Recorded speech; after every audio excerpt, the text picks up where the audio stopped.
بسم اللہ الرحمن الرحیم۔ السلام علیکم ناظرین، فدا عادل آپ کی خدمت میں حاضر ہے۔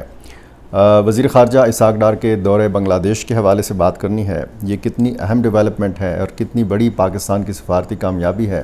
بنگلہ دیش کے ساتھ اچھے تعلقات پاکستان کے، اور ان تعلقات میں مزید بہتری آ رہی ہے۔ اس حوالے سے بھی آپ کو خیبر پختونخوا کی صورتحال کے حوالے سے، آپ کو بلوچستان کی صورتحال کے حوالے سے بھی بتانا ہے، اور باجوڑ میں کیا ہو رہا ہے، شمالی وزیرستان اور بنو میں کیا ہوا ہے، یہ بھی آپ کو بتانا ہے۔ سب سے پہلے میں آپ کو بنو کے حوالے سے بتاؤں کہ وہاں پر سیکیورٹی فورسز کا ایک انٹیلیجنس بیسڈ آپریشن ہوا ہے، اور ان علاقوں میں ہوا ہے کہ جہاں ایک دن پہلے بہت شدید جھڑپ ہوئی تھی ملیٹنٹس اور سیکیورٹی فورسز کے بیچ میں۔ 2 بچوں سمیت 2 بچے اس میں شہید ہوئے تھے۔ عام سویلینز کی جو آبادی ہے وہ نشانہ بنے تھی 2 طرفہ جھڑپوں کے نتیجے میں، اور ایک خاتون اس میں اور باقی 7 افراد اس میں زخمی ہوئے تھے۔ وہاں پر یہ آپریشن ہوا ہے اور 4 ملیٹنٹس کو مارنے کا دعویٰ کیا گیا ہے سیکیورٹی فورسز کی جانب سے۔ بنو سے یہ خبر ہے۔ اور اسی طرح شمالی وزیرستان میں ایک افسوسناک واقعہ ہوا ہے۔ کھلونا بم پڑنے سے 2 بچے زخمی ہوئے ہیں۔ پولیس جو ہے شمالی وزیرستان کی، اس کے مطابق شمالی وزیرستان کی تحصیل میران شاہ کے ایک گھر میں کھلونا نما بم جو ہے یہ پھٹ گیا ہے۔ دھماکے میں 2 بچے زخمی ہوئے ہیں۔ پولیس کے مطابق زخمی بچوں کو ڈسٹرکٹ ہیڈ کوارٹر ہسپتال میران شاہ منتقل کیا گیا، اور یہ تحقیقات شروع کر دی گئی ہیں کہ کھلونا بم کیسے اس علاقے میں پہنچا اور اس سے بدقسمت گھر میں کیسے پہنچا۔ کھلونا بم ہو یا بارودی سرنگیں ہوں، یہ وزیرستان میں، جنوبی وزیرستان ہو یا پھر شمالی وزیرستان ہو، بہت سارے ایسے واقعات ہوئے ہیں جن میں بچے جان سے بھی گئے ہیں اور بچے معذور بھی ہوئے ہیں، وہ اپنے ہاتھ پاؤں سے بھی محروم ہوئے ہیں۔ تو بہت یہاں تحقیق کرنے کی بھی ضرورت ہے کہ ایک تو وہاں پہ دیکھا جا رہا ہے ان علاقوں میں، بلکہ خیبر پختونخوا کے تمام علاقوں میں، کہ ملیٹنٹس کے پاس جدید ہتھیار ہیں، نائٹ ویژن گوگلز ہیں، ایسے ہتھیار ہیں، اور وہ ہتھیار ہیں کہ جو امریکی فوج استعمال کرتی رہی ہے افغانستان میں، نیٹو فورسز استعمال کرتی رہی ہیں، اور پھر افغان نیشنل آرمی کے پاس یہ ہتھیار تھے جو امریکہ نے فراہم کیے تھے۔ اب یہ ملیٹنٹس کے ہاتھ میں لگے ہیں۔ اب پھر خبریں آتی ہیں کہ جناب ڈرون ٹیکنالوجی بھی ہے ملیٹنٹس کے ہاتھ لگی ہے۔ اب یہ کھلونا بم اور بارودی سرنگیں، ظاہر ہے کہ ایک یہ ایسی چیزیں ہیں کہ جس سے عام شہریوں کا نقصان ہوتا ہے، ان کے بچوں کا نقصان ہوتا ہے، اور پھر اس کی وجہ سے جو صورتحال علاقے میں پیدا ہوتی ہے، تو پھر ظاہر ہے کہ ایسے واقعات بھی سامنے آتے ہیں کہ لوگ احتجاج بھی کرتے ہیں، لوگ سڑکوں کے اوپر بھی نکلتے ہیں۔ جب فورسز اور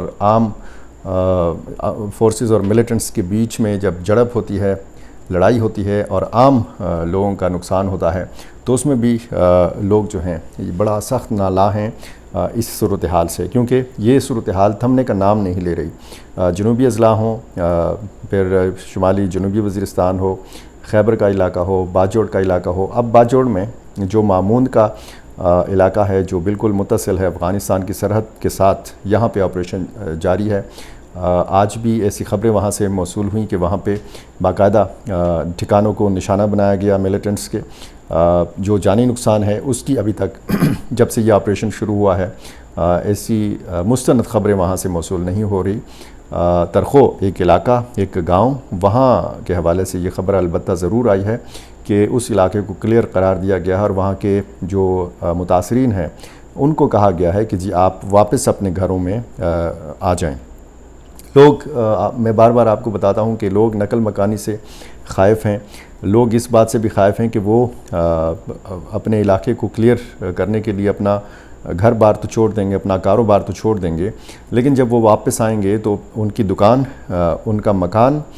اسی حالت میں ان کو ملے گا جس حالت میں وہ چھوڑ کر چلے گئے تھے۔ یعنی بہت سارے واقعات وزیرستان میں اور خیبر میں پھر باقی جہاں جہاں سے لوگوں نے نقل مکانی کی ہے وہاں ایسے واقعات ہوئے ہیں کہ جب متاثرین آپریشن کی تکمیل کے بعد واپس اپنے گھروں میں آتے ہیں تو ان کو اپنا گھر بار جو ہے وہ محفوظ نہیں ملتا، یا تو ان کو اپنے مکان والی جگہ پہ خالی زمین نظر آتی ہے، یا پھر ان کو اپنا سامان جو ہے وہ غائب نظر آتا ہے، غائب ہوتا ہے ان کے گھروں میں سامان. اور یہ ایسے واقعات ہیں جو تاریخ کا حصہ ہیں. اچھا، یہ تو بنوں کے حوالے سے بھی میں نے آپ کو بتایا، اور بنوں کے حوالے سے پچھلی ویڈیو جو میں نے آپ کو اس میں تفصیل بتائی تھی کہ بنوں کی کون کون سی سڑکیں جو ہیں یہ بند ہیں. آج اطمینان بخش بات یہ ہے کہ وہ سڑکیں جو ہیں وہ صبح سے کھولی گئی تھیں، شام کے بعد تک بھی اطلاع یہی آئی کہ وہ سڑکیں کھلی رہیں. لوگوں نے اطمینان کا اظہار کیا اس اقدام کے اوپر، کیونکہ جہاں پہ راستے بند ہوں، جہاں پہ بندشیں ہوں، تو وہاں پہ لوگوں کا جو ایک ذہنی کیفیت ہوتی ہے وہ پھر ایسی ہوتی ہے کہ آپ پھر اپنا جو بیانیہ ہے ان کے دماغوں میں ٹھونس نہیں سکتے. جس طریقے سے ریاست کا بیانیہ ہے اور جس طریقے سے ایک صورتحال ہے خصوصاً جنوبی اضلاع میں، بنوں کے گرد و نواح میں، تو پھر عام شہریوں کا جن کا براہ راست دہشت گردی سے، جن کا براہ راست ان سارے معاملات سے تعلق نہیں ہے، ان کو بھی جب اس قسم کی صورتحال کا سامنا ہوتا ہے، ان کو جب راستے، ان کو جب اہم سڑکیں بند ملتی ہیں اور 3-3 2-2 منٹ کا فاصلہ ان کو 1.5 2-2 گھنٹے میں طے کرنا پڑتا ہے، اور ان کو ٹریفک جیم میں پس کر 1.5 2-2 گھنٹے ذلیل ہونا پڑتا ہے، تو ظاہر ہے کہ ایسی صورت میں پھر آپ ان کو یہ نہیں بتا سکتے کہ جناب صورتحال جو ہے بنوں کے گرد و نواح میں کیا ہے. بنوں کے گرد و نواح میں ضرور حالات ٹھیک نہیں ہیں، لیکن بنوں شہر میں ایسی صورتحال نہیں ہے. اب اگر سڑکیں کھول دی گئی ہیں تو پھر بنوں میران شاہ روڈ کے اوپر جو ریت کے تھیلے رکھے گئے ہیں یا جو بیگز بڑے بڑے رکھے گئے ہیں اور جن کی وجہ سے بنوں میران شاہ روڈ کو بالکل آدھا کیا گیا ہے، یہ ریت کے جو باکس ہیں یہ بھی اب ہٹانے کی ضرورت ہے. اگر پولو گراؤنڈ کو بچانا ہے تو پھر پولو گراؤنڈ کی جو دیوار ہے، یہ ریت کے جو تھیلے ہیں یہ دیوار کے اس طرف بھی رکھے جا سکتے ہیں.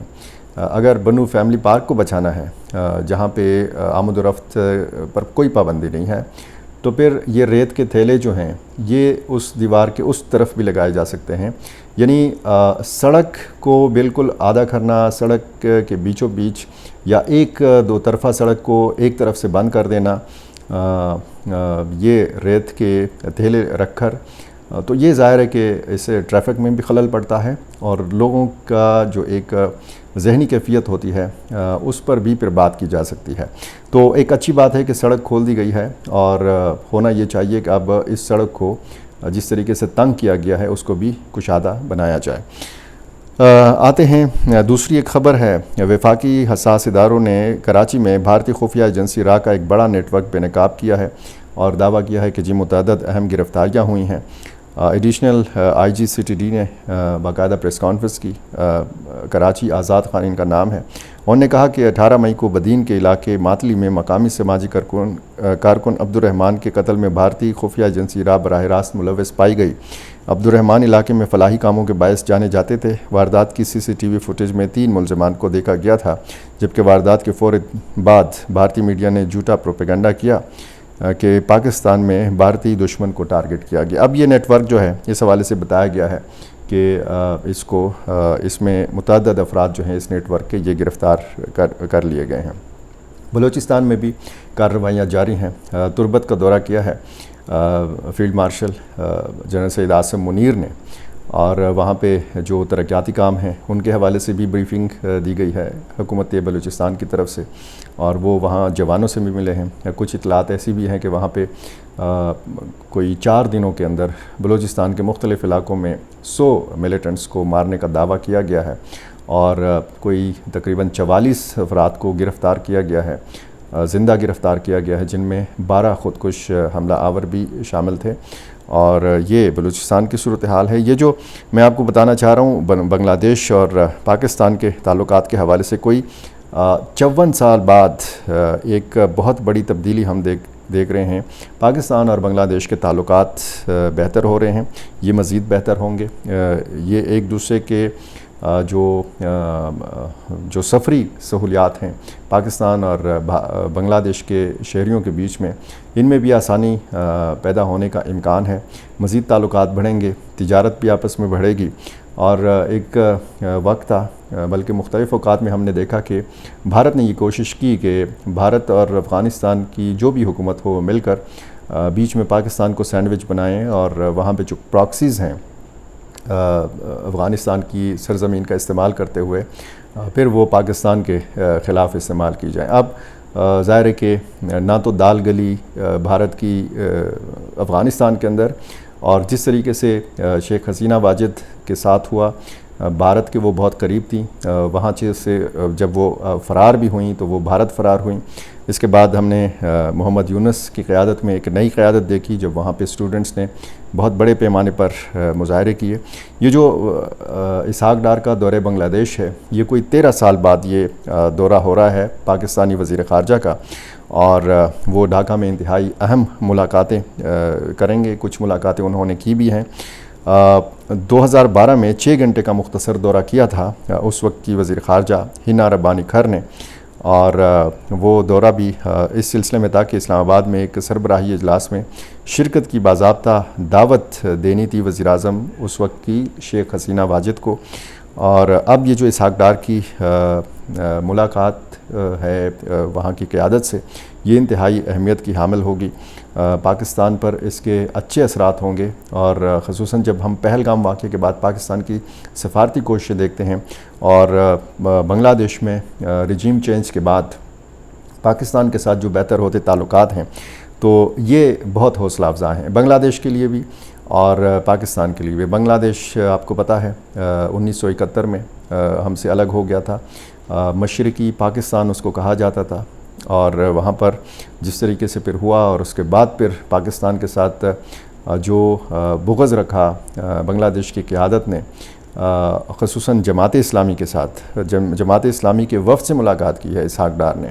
اور یہ انتہائی اہمیت کی حامل ایک ڈیولپمنٹ ہے، کیونکہ جماعت اسلامی کو بہت زیادہ بندشوں کا سامنا تھا، بہت زیادہ پابندیوں کا سامنا تھا، اس کے بہت سارے رہنما قید تھے، اس کے بہت سارے رہنماؤں کو پھانسی چڑھایا گیا